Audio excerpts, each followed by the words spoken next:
Yesterday we had started with our first plenary, and now we are here with the 12th plenary, and after that we are going to have the concluding plenaries. So my God, you all people have been wonderful audience, and I would say the participative audience, because most of the times you get the audience who are just listening to you and it's a one-side track. But here we have got the people who are interactive enough in every session.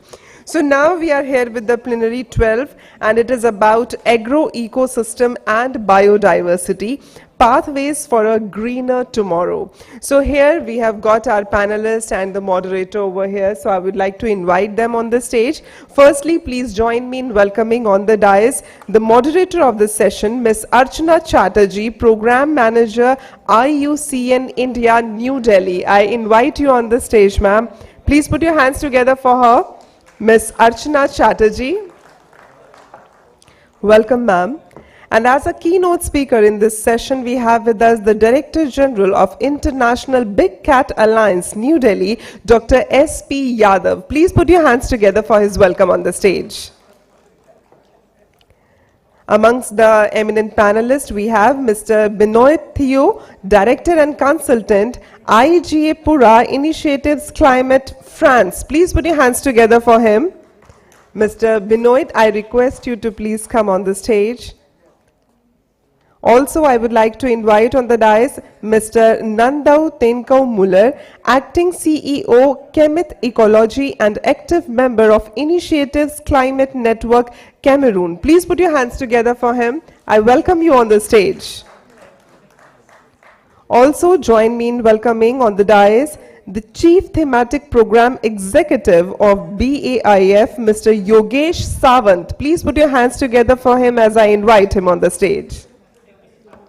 So we have got the dignitaries over here. They are on the stage, and I request them to kindly take their respective seats so that we can move ahead with this session. And as we have got the panelist over here, moderator Ms. Archana Chatterjee is also here. So I am now going to hand over the mic to her for this session. Let's have a round of applause for this wonderful, wonderful beginning of Plenary 12.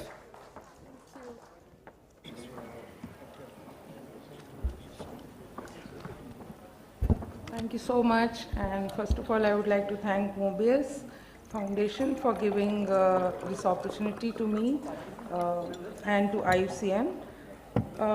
Basically, I think this is the last plenary and we have a challenging task to finish it in time, so I would really request the support from all our panelists and keynote speakers. Basically, this particular plenary is devoted to discussing agro-ecosystems and biodiversity pathways for a greener tomorrow. And I think being in India, which is a largely agrarian country, I think this sector is one of the biggest sector that has the largest opportunities for green jobs. So I mean, there are already green jobs in agriculture, but I think if we transition towards more sustainable agriculture, the opportunities will grow even larger. So just to highlight a few issues regarding agriculture and biodiversity, I think agriculture impacts biodiversity and also gets impacted the biodiversity negatively as a threat and also positively as a habitat for biodiversity. And therefore, IUCN had undertaken a very interesting analysis of the IUCN Red List assessments, which came up with the data that no fewer than 34% of the species that had been assessed for the extinction threats, they have agriculture documented as a major threat to their existence. And if we look at the rare, endangered and threatened species categories, then this threat rises to 72% of these species, RET species, have listed agriculture as a major threat. Basically, the threats come from the conversion of natural habitats to croplands, pasturelands, plantation, and many other indirect threats like invasives, nutrient loading, soil erosion, agrochemical usage, etc. And there is an IUCN tool called STAR, which is Species Threat Abatement and Restoration Tool, which through which this analysis was done, that the largest opportunity for species threat reduction also is with the agriculture sector. So therefore, the agriculture and biodiversity is very integrally, integrated to each other. And I think the sustainability education that we've been talking through this platform in a big way will play a major role. I mean, we are seeing a lot of youth returning back to agriculture as youth entrepreneurs, startups, and so on. Agri-technology is making great advances to bring in sustainability in this sector. And therefore, I think the potential for green jobs is also great. And we have a great panel and our keynote speaker with us today. So without taking much more time, I would like to invite our keynote speaker, Dr. S.P. Yadav, Director General, International Big Cat Alliance, New Delhi, to deliver his keynote address.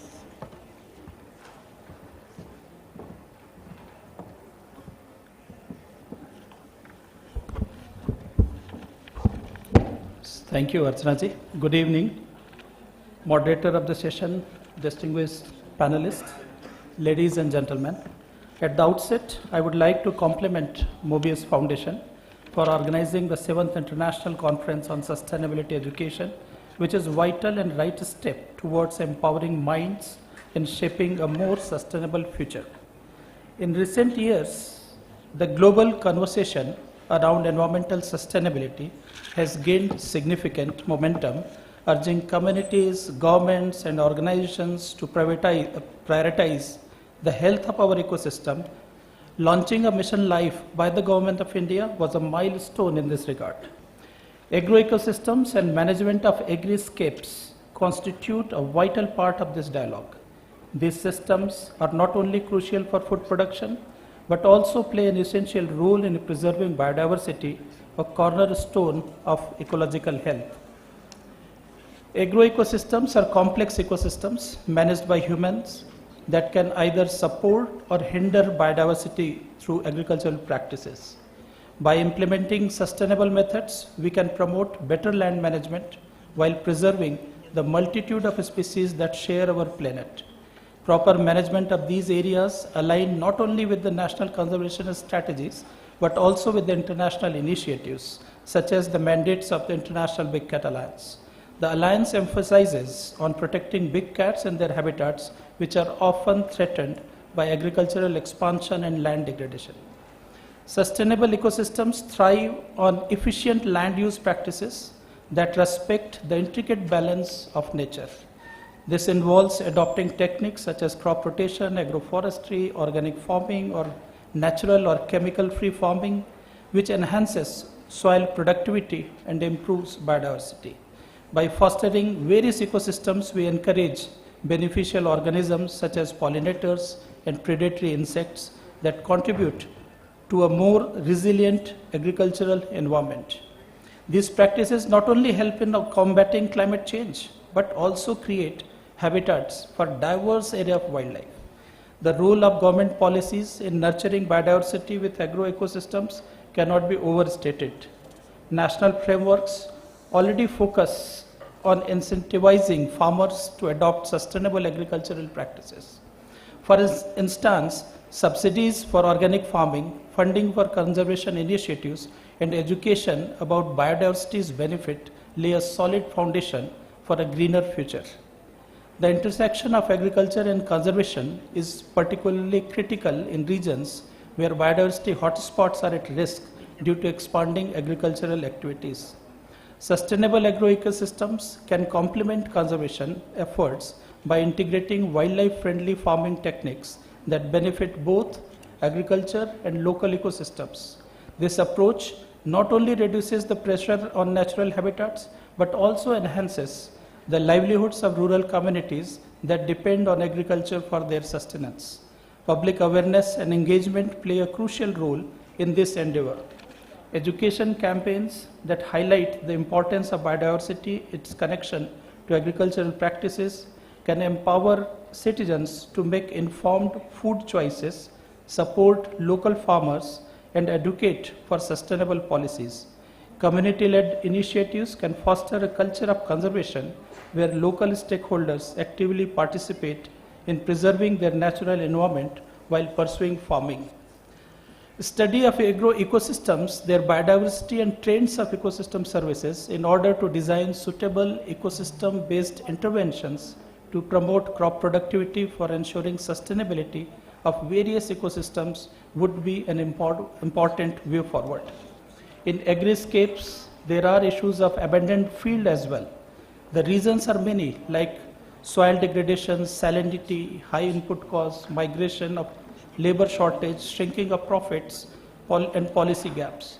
We need regenerative models also comprising of tree-based food systems and green growth pathways to bring these lands back to life. In conclusion, fostering agroecosystems that support biodiversity is a critical step towards greener future. By aligning sustainable agricultural practices with government policies, we can work towards harmonious coexistence of agriculture and wildlife. Wildlife like Saras cranes and hundreds of species of migratory birds, snakes which hunt rats, their survival crucially depends on agricultural practices. This integrated approach not only secures food production, but also ensures the preservation of our planet's precious biodiversity for generations to come. Together, we can cultivate a future where both farms and natural ecosystems prosper side by side. Thank you very much.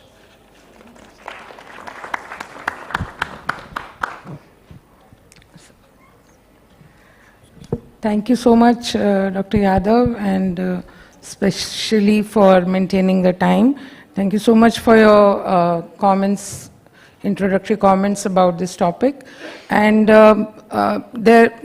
talked about the wildlife-friendly farming practices, and I think there are now certification schemes also in that direction where wildlife-friendly farming products are given a specific space as a product.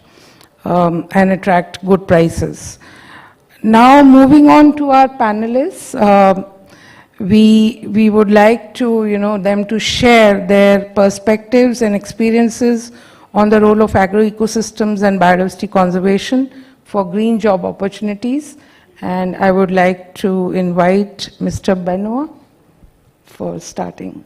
Thank you very much, Chair. Good afternoon, everybody. I'm very pleased to be with you today. If you want, we'll travel for a short time in Africa with Millert also.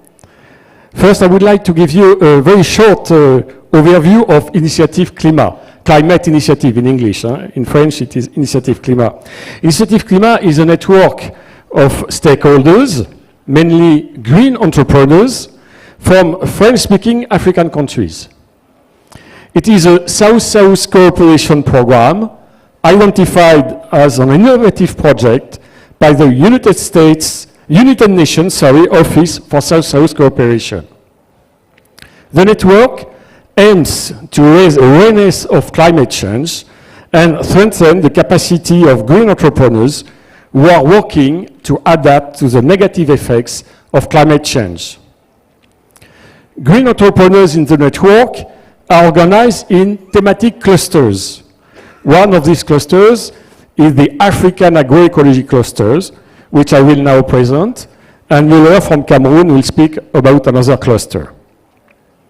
Across the continent, it is estimated that more than half of the active population works in agriculture. Food demand will increase sharply due in particular to strong population growth. Agriculture, needs labor. Yet more than 1 in 4 young people in Africa are unemployed. The current state of agriculture is concerning inappropriate farming practices, increased desertification, and biodiversity loss.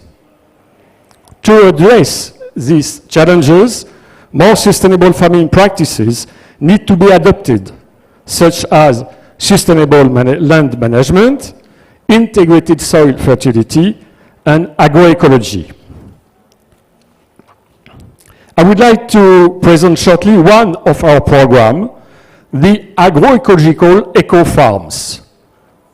Arable land resources in Africa are considerable, but these lands are sometimes bought by companies from foreign countries, or there is a lack of financial means to exploit them. Initiative Climat has developed the concept of agroecological eco-farms for African countries. An agroecological eco-farm is a space for experimentation, demonstration, production, and training. Experimentation, adapting to the specific constraints of each environment, and innovative practices to preserve natural resources and invent new modes of production and management. Demonstration, presenting concrete results to inspire stakeholders and encourage replication. Production, proving that it is possible to produce quality products while protecting natural resources and remaining economically viable. Training, offering training opportunities to diverse groups. The agroecological eco-farm is based on a systemic vision, which each element, soil, plant, water, insect, human, interacts with a coherent whole. Inspired by organic farming and agroecology principles, it embraces the idea that nature is a living network whose balance must be protected.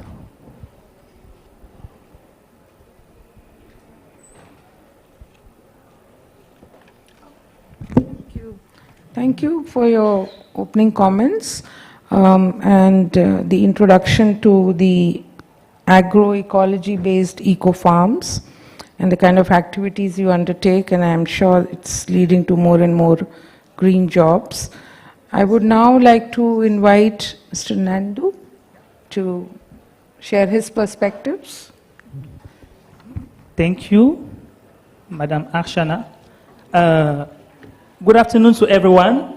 My name is Mula Nandu Tenke. I am the acting CEO founder of Kemit Ecology, a company based in Cameroon, and I'm also the country correspondent of Climate Change Initiative for French country in Africa.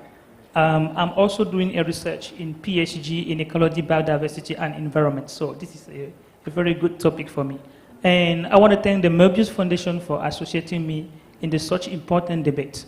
I want to start by saying that in Cameroon, where I come from, 80% of youth don't access a good job or a good employment because there is no job.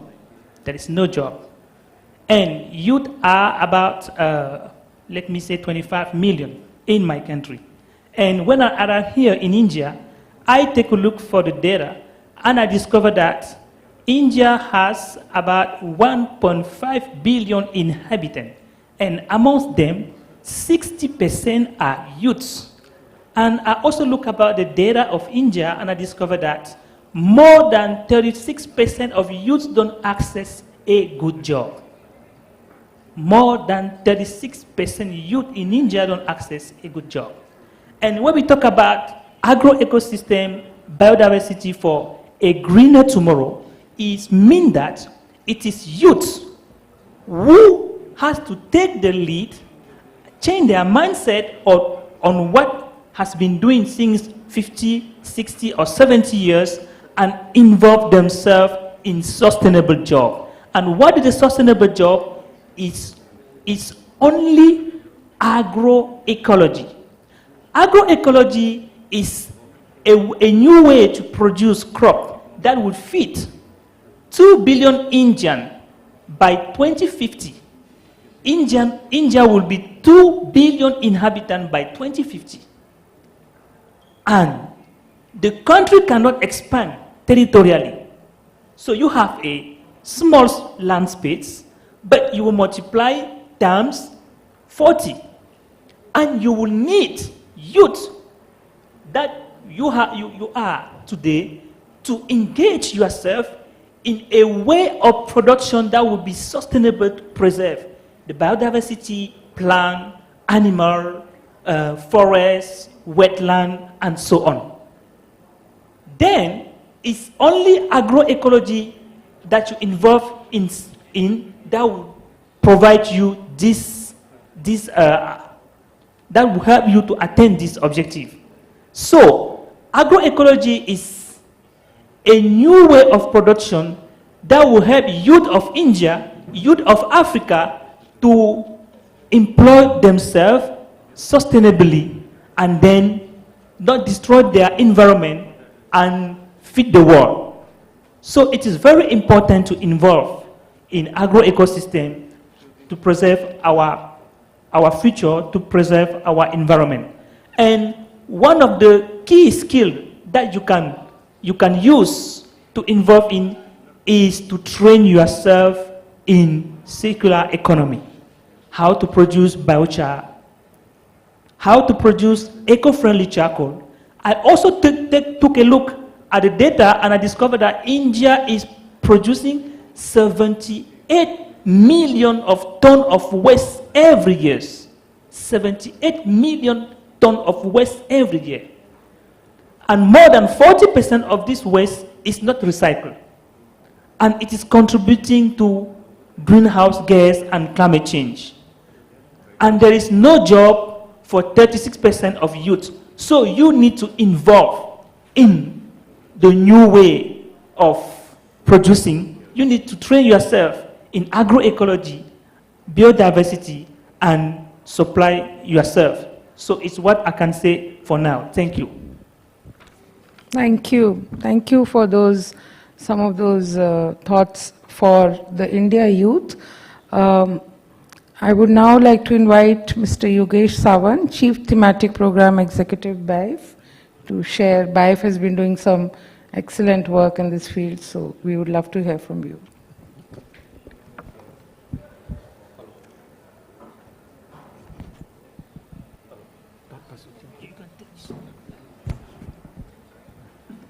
Hello, am I audible? Yeah. First of all, I would like to thank the organizers and especially Mobius Foundation for giving us opportunity to contribute through this particular conference. When we talk about agroforestry and agroecology and biodiversity, we definitely cannot forget what Das Gupta review report says.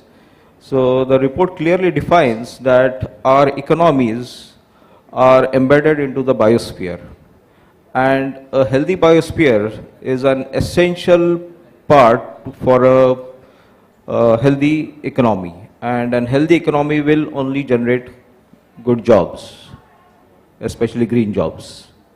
Also the PwC report, it clearly states that more than 50% of the economy runs on nature or nature-based solutions or nature-derived services and goods.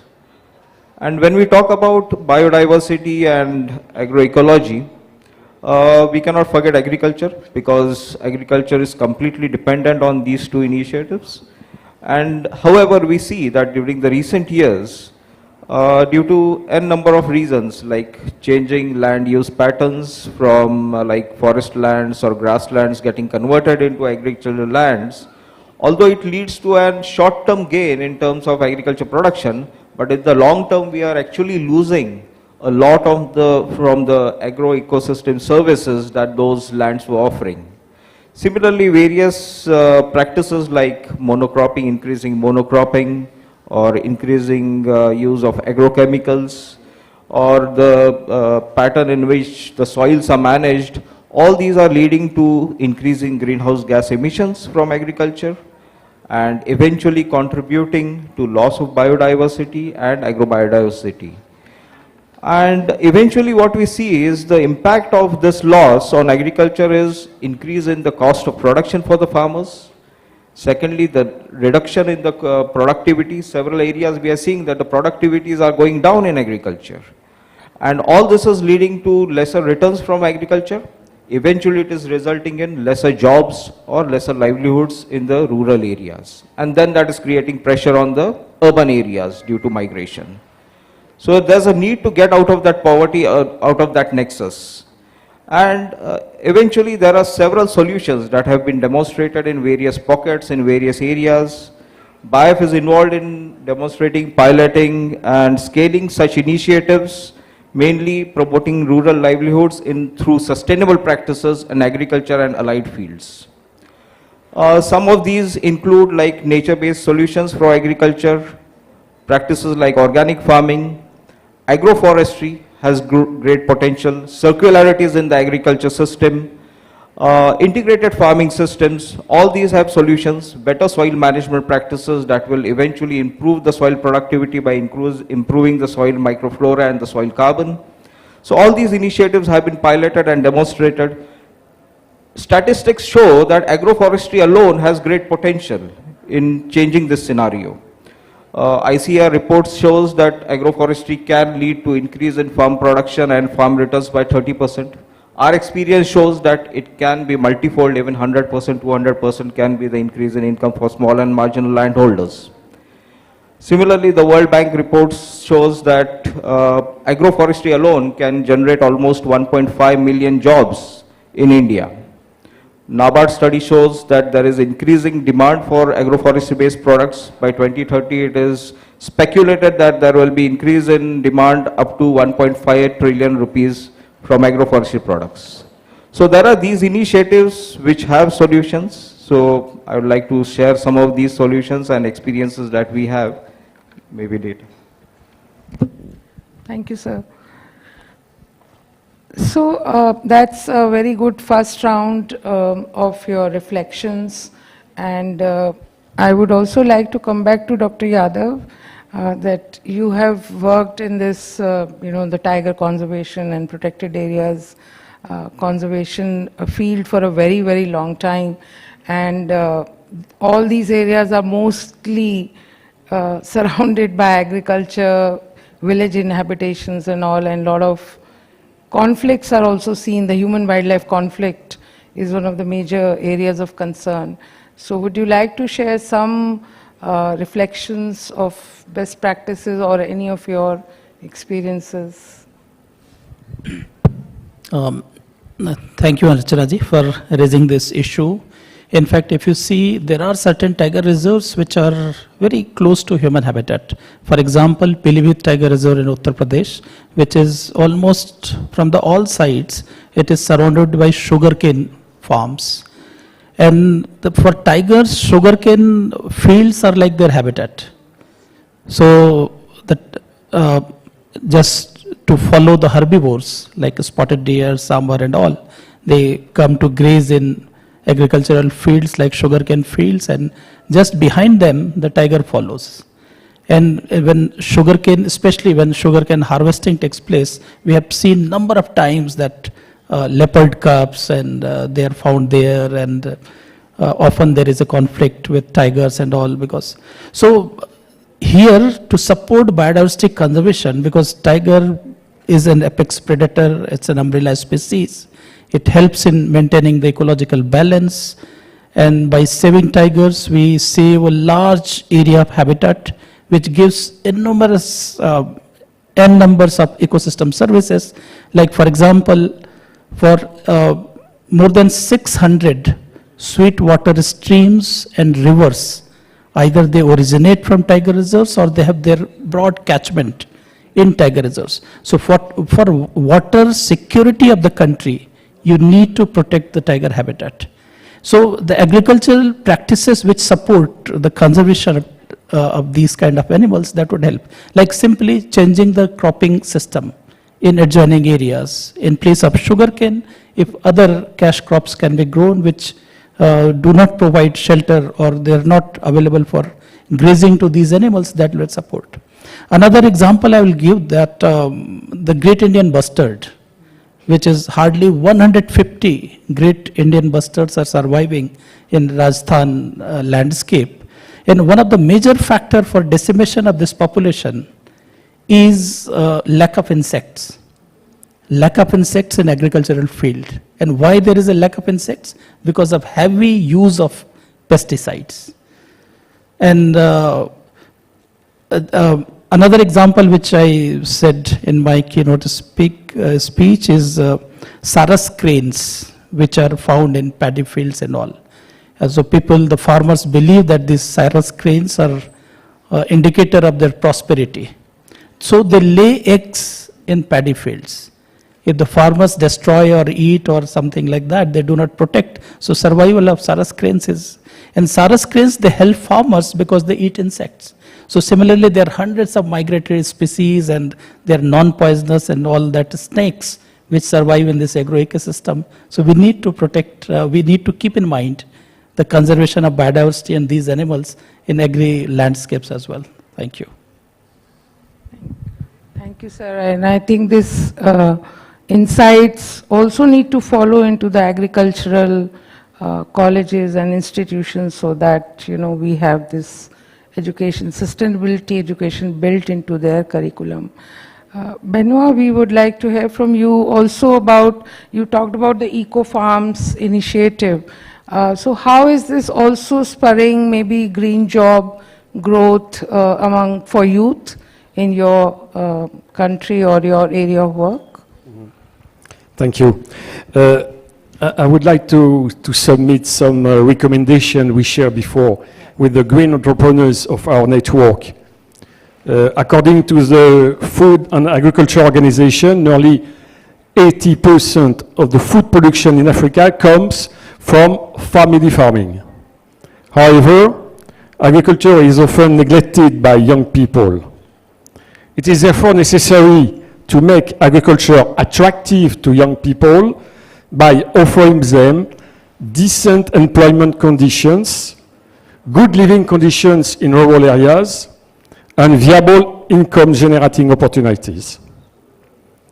Family farming could become prosperous if several enabling factors were in place, such as access to land, credit, inputs, training, and markets, which are not always readily available for farmers today.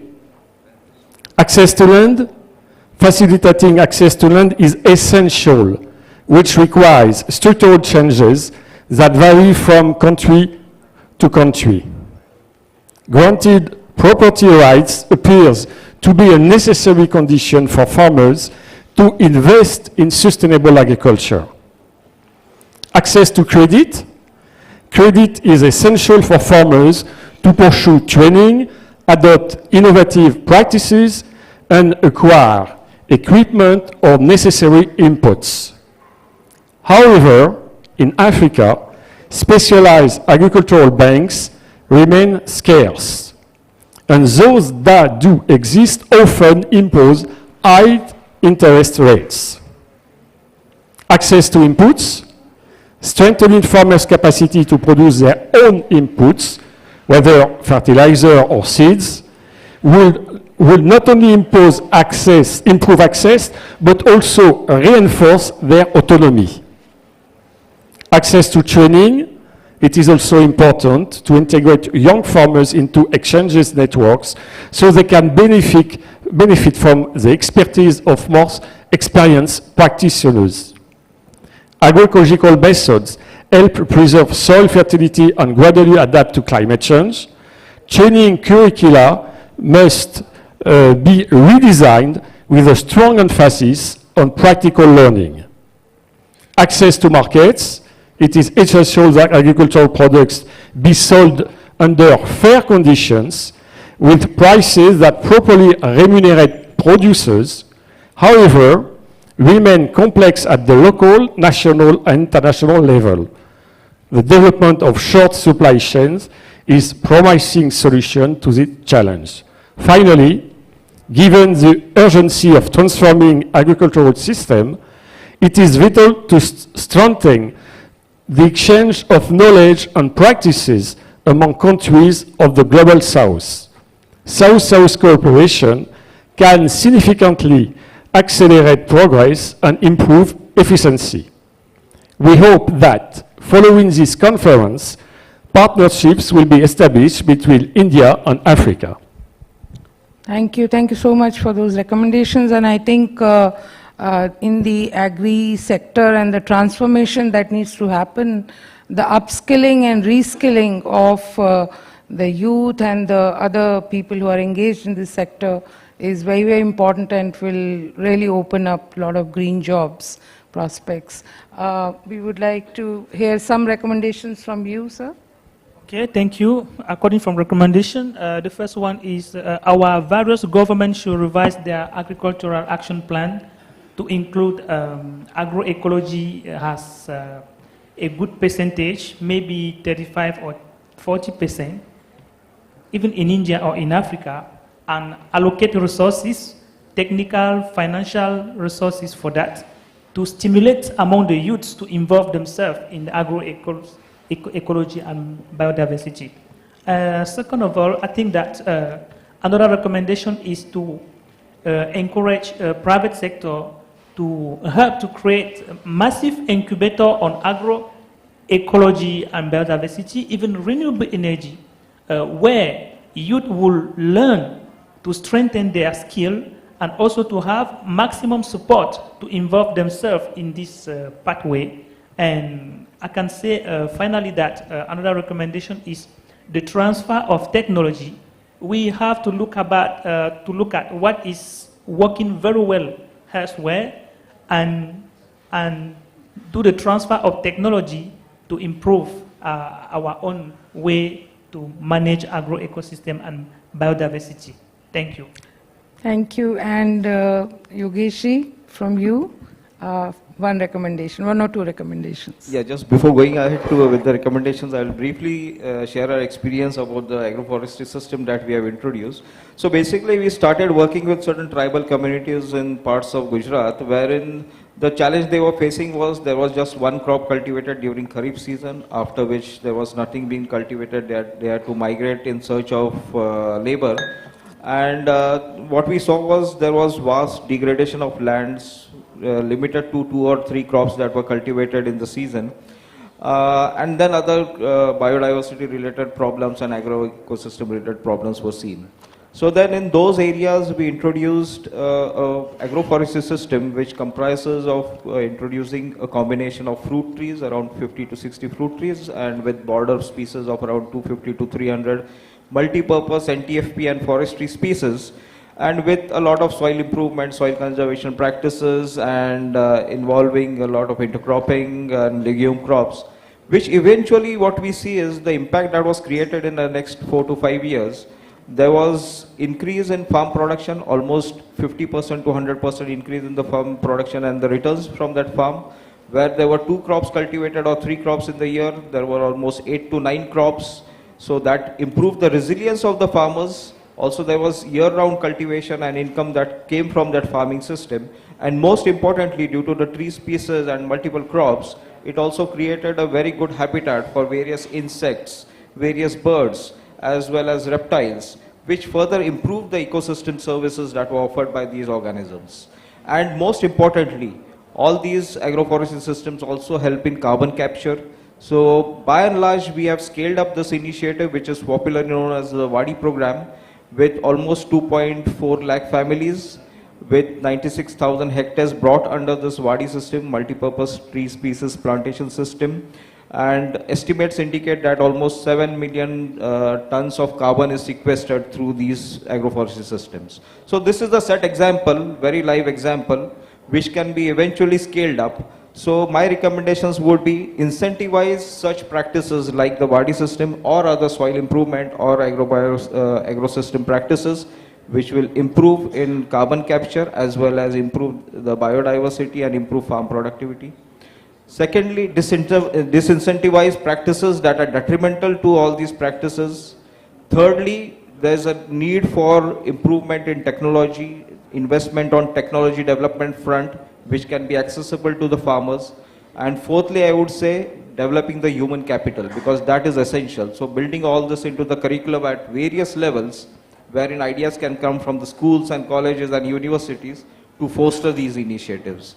And this will help in not only improving the farm production, but will also help us in achieving carbon neutrality as well as achieving the indices of India. Thank you so much, sir. I think it was a very good rounding up of the recommendations, which I think the key aspect here is the opportunities for green job across all this transformation that is required in our agri sector, which links in with the technology, with the agri entrepreneurship opportunities for youth, the entrepreneurship opportunities also in providing the inputs, farm inputs, which are alternatives to the agrochemicals, and also introduction of good practices into this sector, the branding of these products which come from healthy landscapes, wildlife friendly landscapes. So a lot of opportunities are there, and thank you for your insights into this in a very short period of time. We do have few minutes. Our timekeeper is not here still, so I would love to have few questions invited from the audience, or reflections or your perspectives, your experience sharing. We would really welcome. Can we have some? Do we have any questions or reflections? Yeah.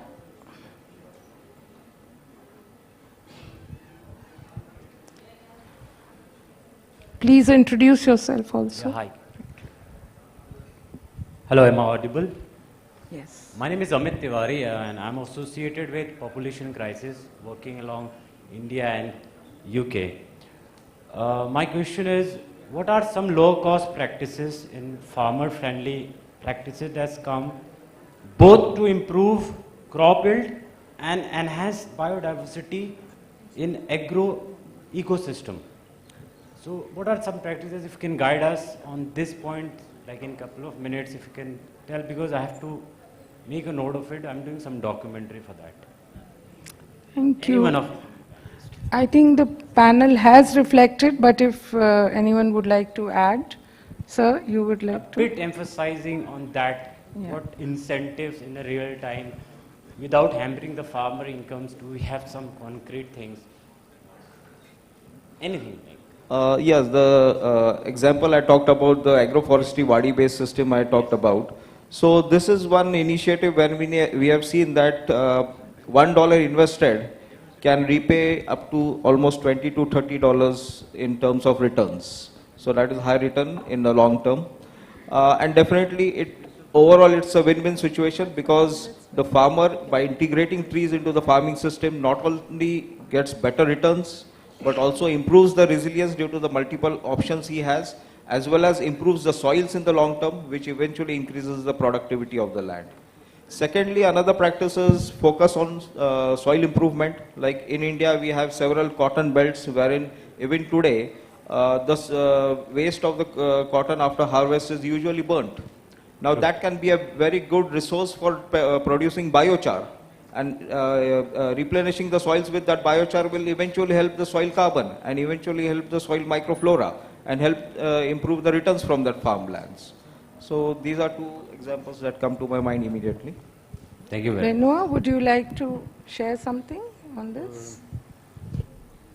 Yes, it's about the seed, peasant seeds, you know, because an increasing number of African farmers recognize the importance of preserving traditional and farmer seeds, you know. However, preserving these seeds remains difficult because of limited conservation techniques. So a member of Initiative Climate Network designed a granary model that uses locally available materials. This granary, called the improved traditional granary, can store nearly 1 ton of seeds. And to disseminate the construction technique of this granary, Initiative Climat has organized research and development workshop for people from about 10 countries, African countries. Back to these countries, the participants were able to promote the construction of this improved granary. Thank you. Thank you so much. So I think I've been advised. Oh, there is one last question. Yeah. Yeah.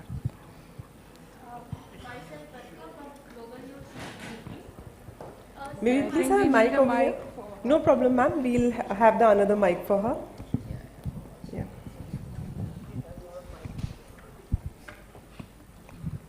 Hello, myself Barkha from Global Youth Peace Committee. Sir, my question is, how biodiversity contribute to human life and economy? कैसे economy को biodiversity contribute करता है? So, sir, my question is Yogesh Sawant, sir. Yeah, very good question. So actually what we are seeing is in the conventional practices, Yes. wherein there is loss of biodiversity, we are seeing especially due to the improper management of soils. Even soil has a lot of diversity in terms of microbes or earthworms or other species.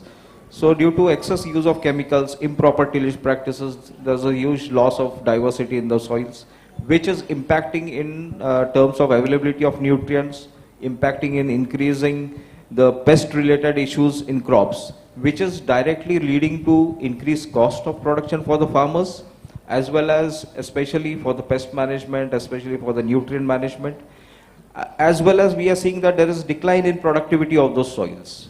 Again, that is due to the loss of diversity in the soils, microbial diversity in the soils. So that is negatively impacting the economic returns from the farms. Similarly, we see that when we talk about the agroforestry systems, it creates habitats for various insects or various predatory insects which predate on harmful insects, or even birds or reptiles which are detrimental to harmful insects or organisms which are as pests on various crops. So lack of that diversity again it increases the pest incidences on these crops. We also see that traditionally there have been several indigenous crop varieties, especially in rice, millets and others, which have capacity to resist various pests also, which have capacity to sustain in saline soils also, which can sustain drought conditions also to some extent.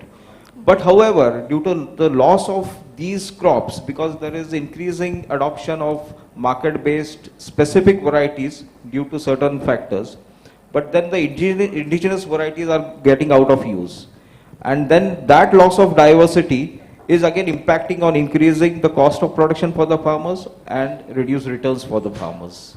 So these are some examples. So what are your initiatives, I think we will have to stop here. And Thank you so much, sir. Yeah, But maybe you'll we get can. enough time Okay, okay. after the session also. Okay, thank you so much, sir. So thank you all the panelists. I think you have some publication to share. So if I could invite From Dr. Mobius Ram Foundation, I would like to request Shri Praveen Garg sir and Dr. Ram Bhuj to please come on the stage because they would like to present some publication to Mobius Foundation. So that is to both of you.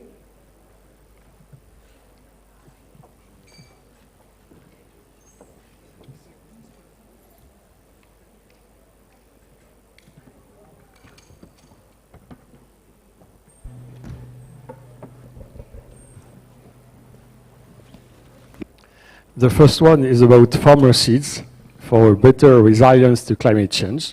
Best practices, a collection of best practices. And this one is a guide to produce eco-friendly charcoal that we produce in Africa. It might be help in the rural community here. We might not know. Yeah. Very important. Yeah. And this one, may I put it here? So a lot of badges of conservation and sustainability are here. So I would say that Mobius has got more responsibility now. Thank you so much. Let's have a round of applause, my dear friends, for all the panelists. I request all of them to take a step forward and we can have a photo up over here. Along with this, I request my team to please be here with the mementos for the felicitation. And since Dr. Ram Bhuj is over here on the stage, Mr. Garg is here, so I would like to request you that one by one, if you can felicitate all the dignitaries over here. We have the mementos for them. Miss Archana Chatterjee. This is for Miss Archana Chatterjee. So I request Mr. Garg to please do the honors. Thank you, ma'am. Thank you, ma'am, so much. Dr. S.P. Yadav. So he is also at the right-hand side of Mr. Garg, so I'll request you to please honor him. Let's have a round of applause, my dear friends. From the other side, yeah, you can just take the stage only. Please just go from the other side for the felicitation of the dignitaries. Mr. Binoit, that's for you. Let's have a round of applause, my dear friends. Mr. Nando, this felicitation is for you. Dr. Ram Bhuj, acknowledging your gracious presence here in International Conference. And Mr. Yogesh Sawant, this is for you, sir. This is a small token of remembrance from Mobius. And we really thank you, and we present our gratification to all the eminent panelists for being over here in this conference. Thanks a lot. Thank you, dignitaries. Yes, you can clap and we can hear it for the panel. Yeah, please.